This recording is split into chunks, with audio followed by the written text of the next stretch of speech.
6 years ago, Charles Matthews lost something more precious than money or status. He lost his chance to be a father. As the CEO of a thriving tech company, Charles had built his life around success, power, and control.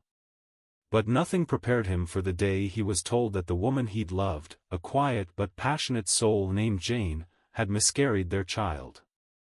The devastation was immediate and the pain unbearable. He tried to move forward, focusing on his work, pretending that everything was fine, but deep down, he carried the weight of a shattered dream. For years, Charles replayed that day in his mind. The look of grief on Jane's face, the empty silence between them after she'd given him the news. It haunted him every moment, especially as time passed and he couldn't help but wonder what life would have been like with that child, a son or daughter he would never know. But that was the past. Or so he thought. One evening, after a long day in the office, Charles collapsed into his leather chair and flicked on the television. He wasn't expecting anything special, just a distraction from the constant buzzing in his mind. But what he saw on the screen that night changed everything. A child, a young boy, was playing a grand piano with extraordinary skill. The camera zoomed in on his face, capturing his focus and emotion as his fingers danced across the keys. And in that moment, Charles felt his heart skip a beat. The boy on the screen had eyes that seemed too familiar, his mannerisms too much like his own. For a brief moment, Charles felt the world freeze. The boy's face was unmistakable. Tears welled up in Charles's eyes as he sat frozen in his chair, unable to believe what he was seeing. The child, his child, was alive. And in that very moment, the truth Charles had buried deep within himself for 6 years came crashing down.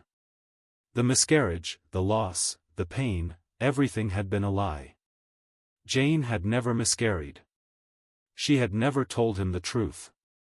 The question echoed in his mind like a scream: how could he have been so blind?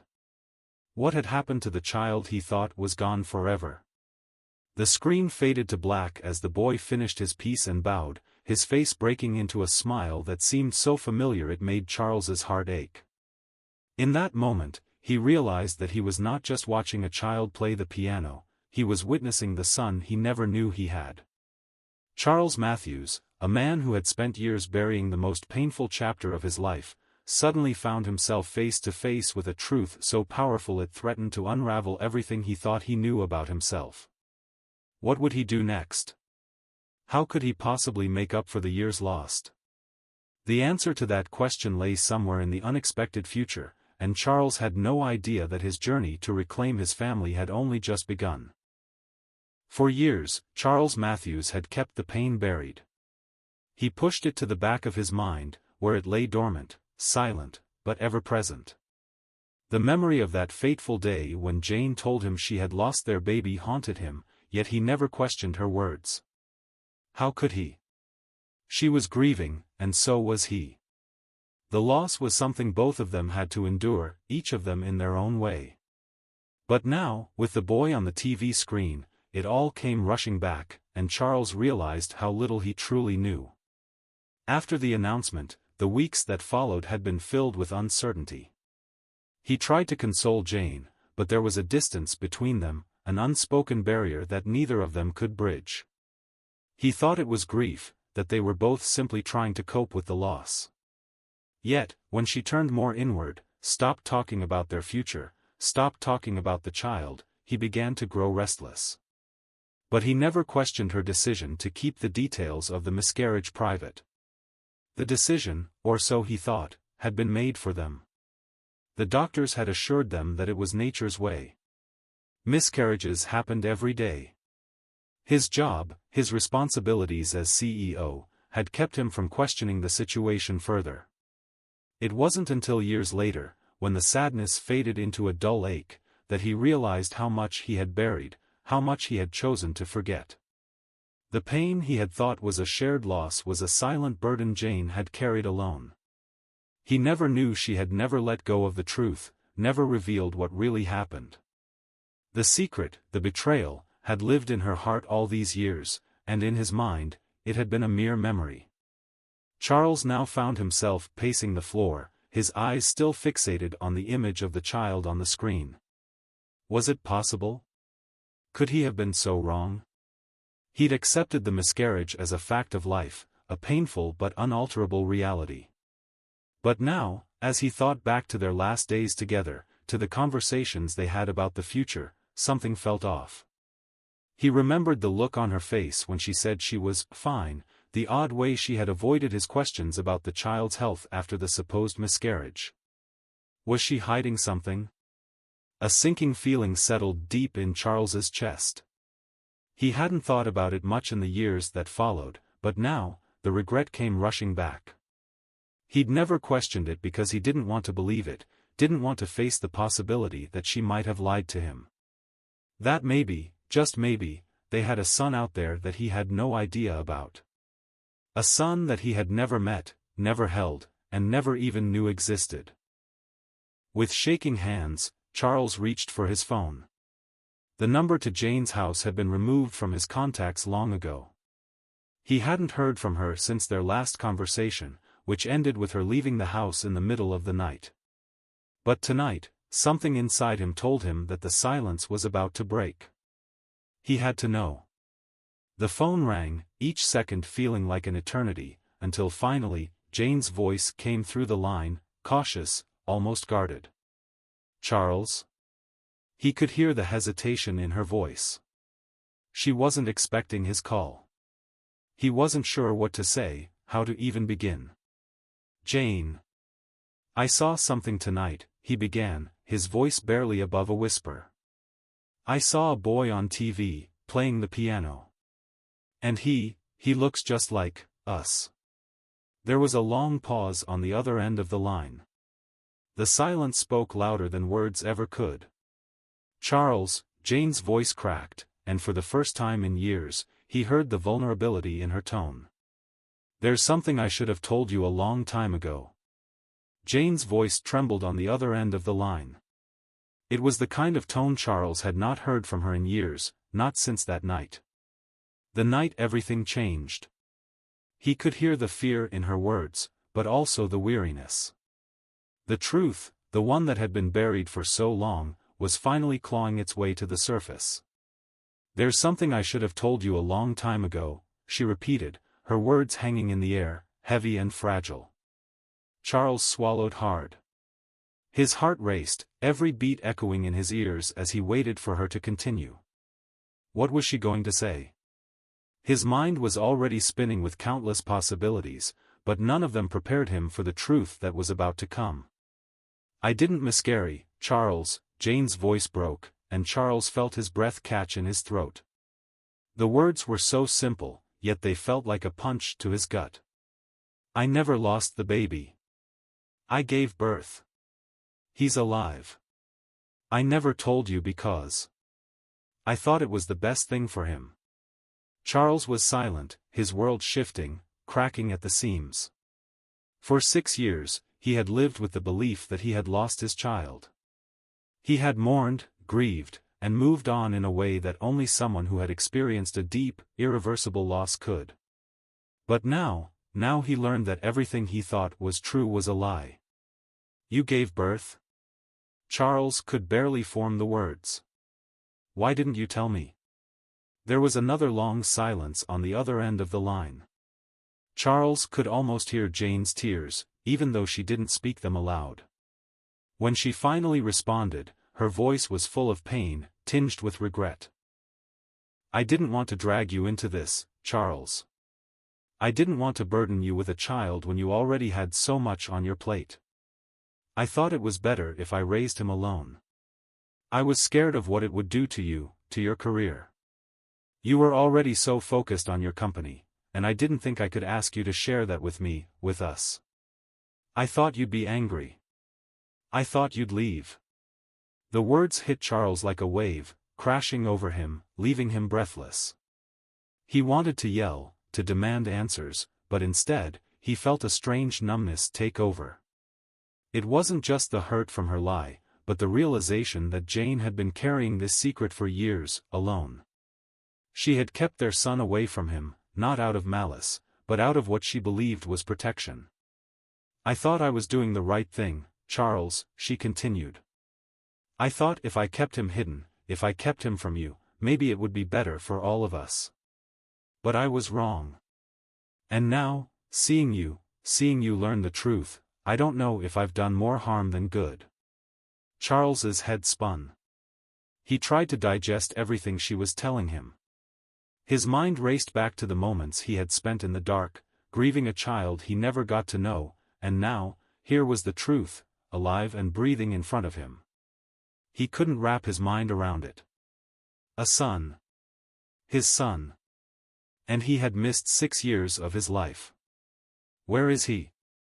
Charles asked, the words escaping his lips before he even realized he had spoken.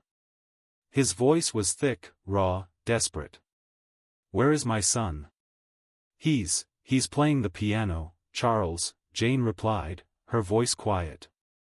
"He's in the city. He's talented. He's everything we never thought possible. And he's been waiting for you to find him, in his own way." Charles's chest tightened. "What do you mean? How could he be waiting for me?" Jane paused, then sighed. "He's been raised in a world that never knew you.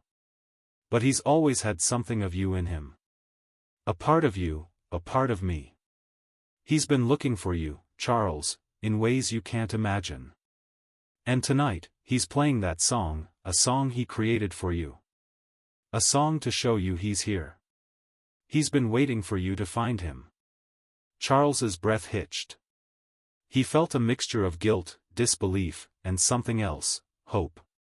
There was hope, flickering faintly in the distance, like a light he had long given up on seeing. I don't know what to say," he murmured, unable to process the magnitude of it all. "You don't have to say anything right now," Jane said softly. "But when you're ready, I'll be here. And so will he." Charles held the phone to his ear, his hand trembling, as his world, everything he thought he knew, crumbled around him. The truth was too much to absorb, but it was also a new beginning. A chance to make things right. But he wasn't sure if that opportunity would be enough. He didn't know if it was too late.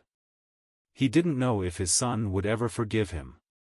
But one thing was certain, his life, and his family, would never be the same. Charles couldn't sleep that night.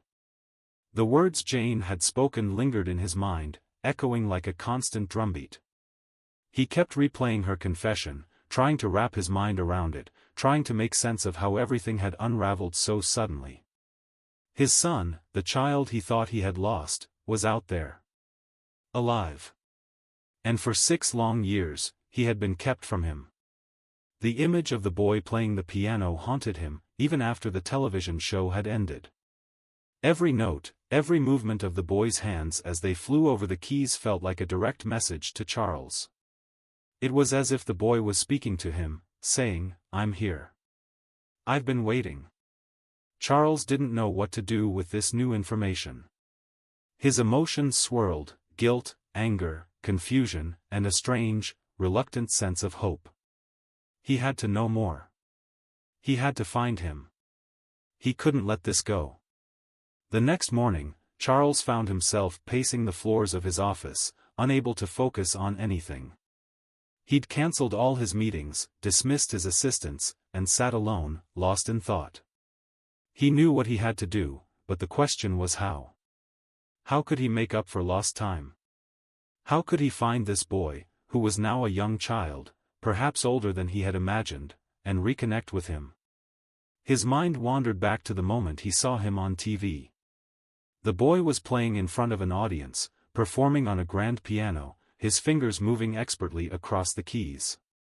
It wasn't just any boy, it was his son. The resemblance was undeniable, the same eyes, the same subtle mannerisms. Charles could see himself in the boy, and for the first time in years, he allowed himself to feel something more than just guilt. He felt a flicker of connection, a thread that could still be pulled. After hours of agonizing over it, Charles made a decision.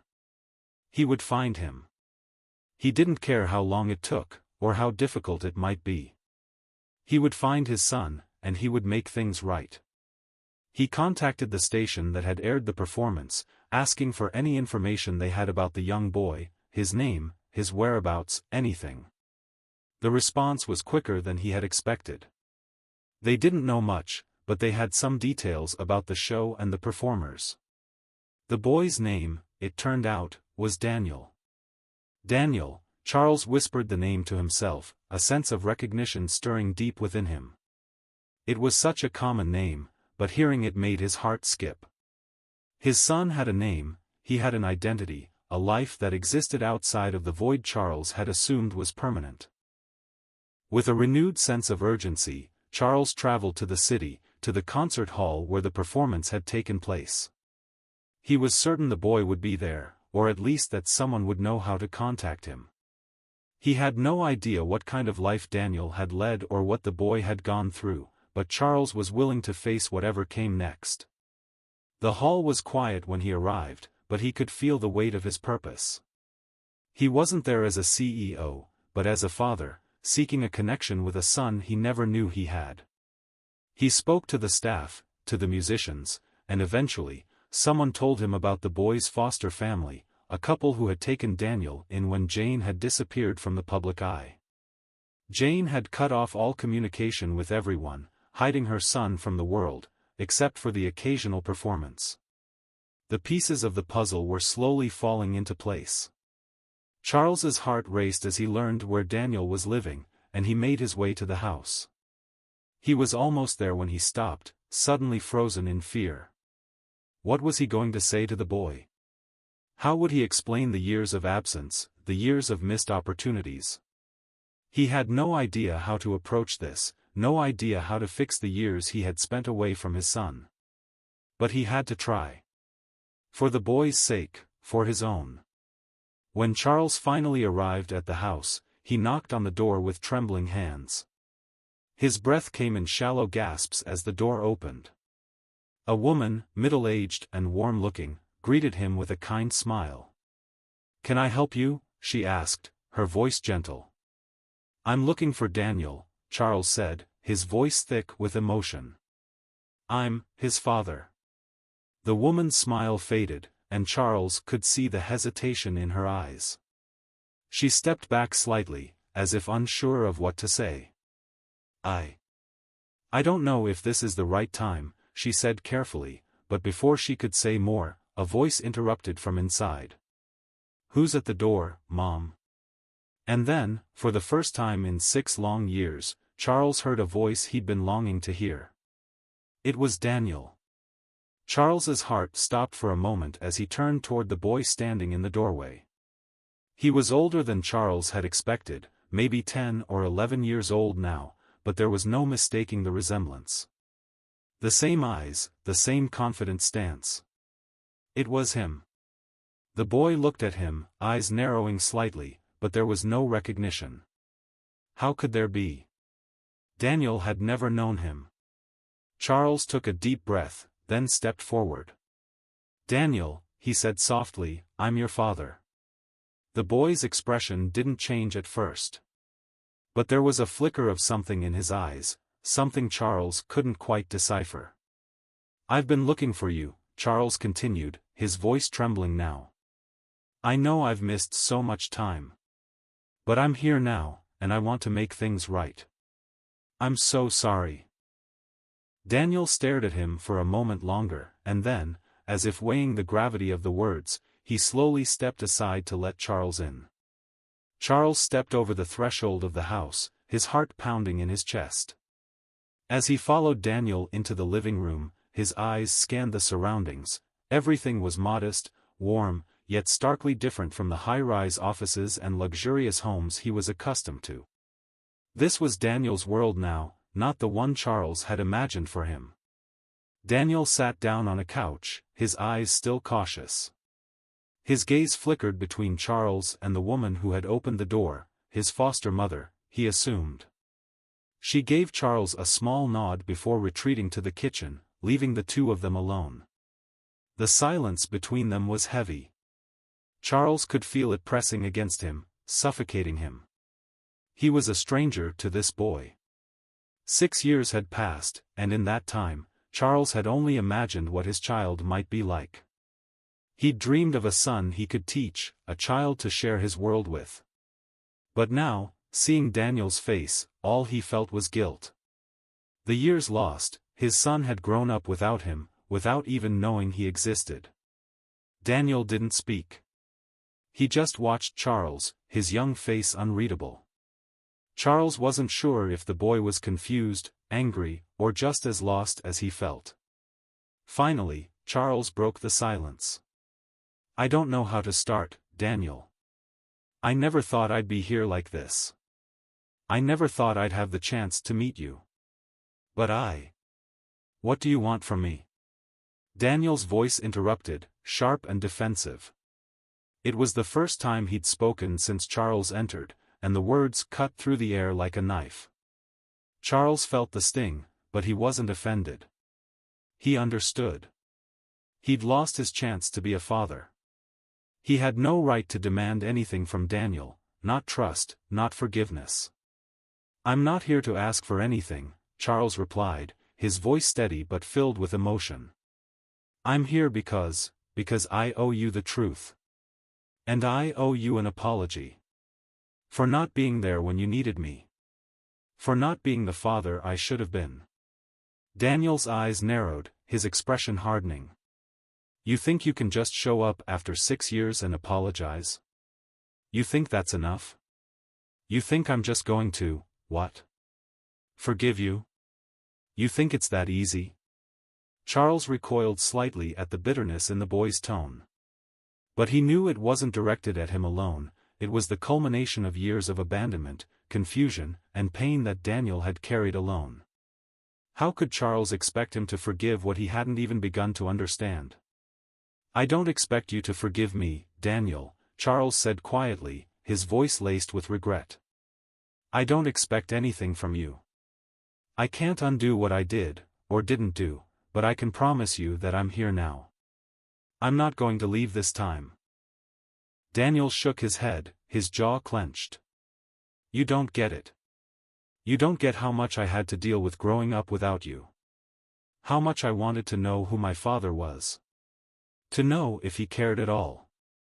Instead, I had to grow up with no answers." Charles felt the weight of Daniel's words press against him. It was more than he had prepared himself for, more than he could ever have imagined. His eyes stung as the guilt overwhelmed him.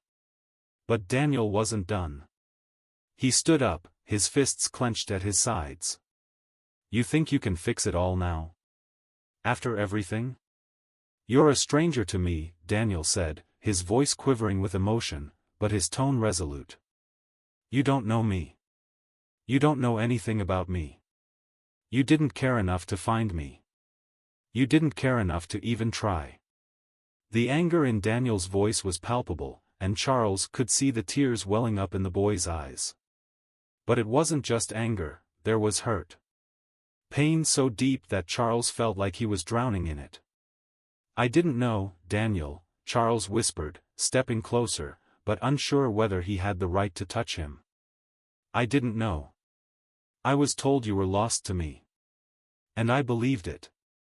But now I know I was wrong. And I can't undo the past. I can't fix what happened, but I can try to make it right. If you'll let me."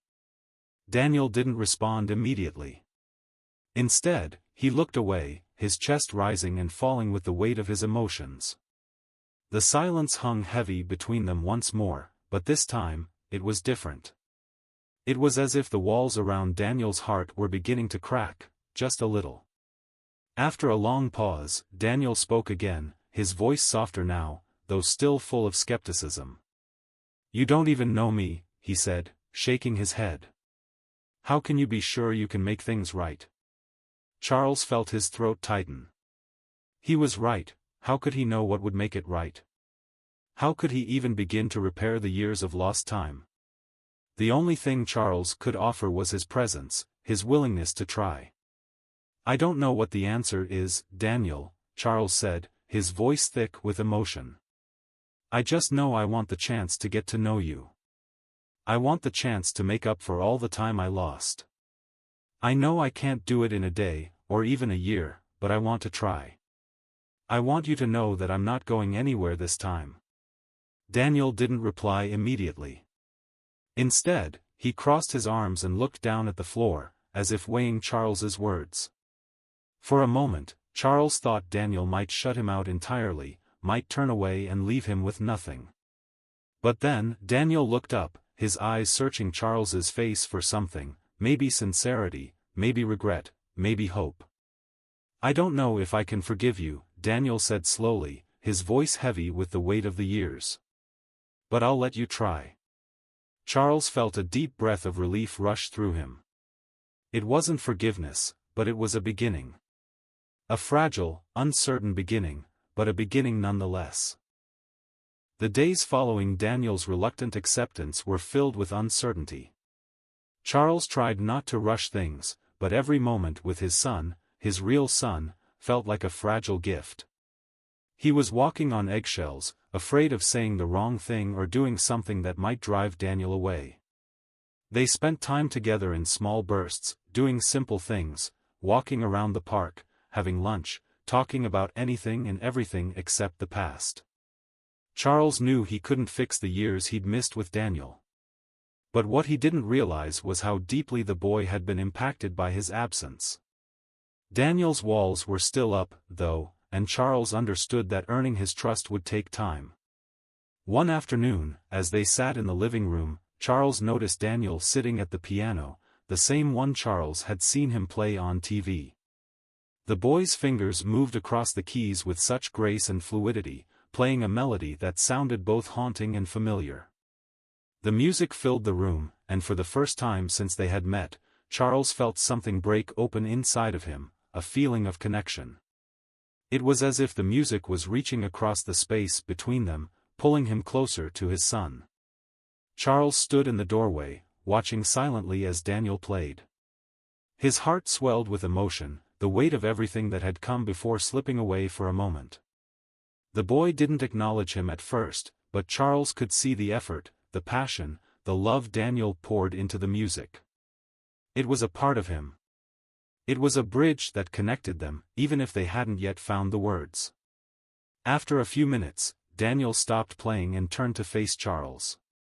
"You know, I write my own music," he said quietly, almost as if testing the waters. "It's how I deal with stuff. Life. All the things that don't make sense." Charles smiled, a soft, proud smile. He had no idea that music was Daniel's outlet, his way of coping with the things that were beyond his control. But now it made sense. The boy had been through so much in his life, and music was his way of making sense of it all. A way to process the hurt, the confusion, and the pain of growing up without a father. "I'd love to hear it," Charles said gently, sitting down in a nearby chair. He wasn't sure what to say next, but he wanted Daniel to know he was there, that he was listening. Daniel hesitated for a moment, his fingers resting on the keys. Then, with a deep breath, he began to play again. The melody was different this time, darker, more intense, but there was something about it that moved Charles deeply. The music wasn't just notes and rhythms, it was Daniel's soul laid bare. As the final note lingered in the air, Daniel looked at Charles, his eyes searching his father's face. "Do you think it's good?" he asked quietly, vulnerability in his voice. Charles didn't hesitate. "It's beautiful, Daniel. Truly beautiful." For the first time since they had met, Daniel smiled. It was a small, tentative smile, but it was a smile nonetheless. And for the first time, Charles felt a sense of warmth between them, a flicker of the connection he had longed for, a bond that was beginning to form in the most unexpected of ways. After a few moments of silence, Daniel spoke again. "You know, I've been wondering, why did you come back? After all these years?" Charles felt the question hit him like a weight. It was the question he had been dreading, the one he wasn't sure he could answer honestly without tearing the fragile connection they had started to build. "I came back because I'm your father," Charles said slowly. I never stopped thinking about you, Daniel. Every day, I regretted not being there, not knowing you. But now that I've found you, I'm not going to leave. I'm not going anywhere. Daniel's eyes softened, but he didn't say anything. Instead, he stood up from the piano and walked over to Charles, slowly, cautiously. Charles's heart raced as the boy stopped in front of him, his gaze steady. "You're not leaving?" Daniel asked, his voice quiet but strong. "No," Charles replied, his voice thick with emotion. "I'm not leaving." Daniel looked at him for a long moment before his shoulders relaxed. Then, almost imperceptibly, he reached out and placed his hand on Charles's shoulder. "I don't know if I can ever forgive you," Daniel said softly. "But I don't want you to go." Charles's breath caught in his throat. The words weren't a declaration of forgiveness, but they were something more important, a sign that, despite the years of distance, Daniel was willing to let him in. To try. And that was all Charles could ask for. "I'll take whatever you're willing to give, Daniel," Charles said, his voice barely a whisper. "And I'll never stop trying to be the father you deserve." In that moment, something shifted. It wasn't immediate, nor was it perfect. But the walls between them had cracked, just enough to let a little light in. Charles wasn't sure what the future would look like, but for the first time in 6 years, he felt hope. A hope that maybe, just maybe, he could build something with this boy. Something real. Something lasting. As the evening wore on, Daniel sat back down at the piano, and this time, Charles stayed close. He didn't speak. He just listened, letting the music speak for him. The road ahead would be long, and Charles knew it would take time to heal the wounds that had festered for so many years. But for now, he would cherish this moment. It was a step forward.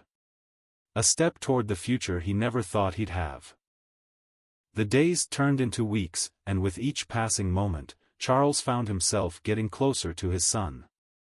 It wasn't easy, there were still moments of tension, still moments where Daniel retreated into silence, but there were also glimmers of hope.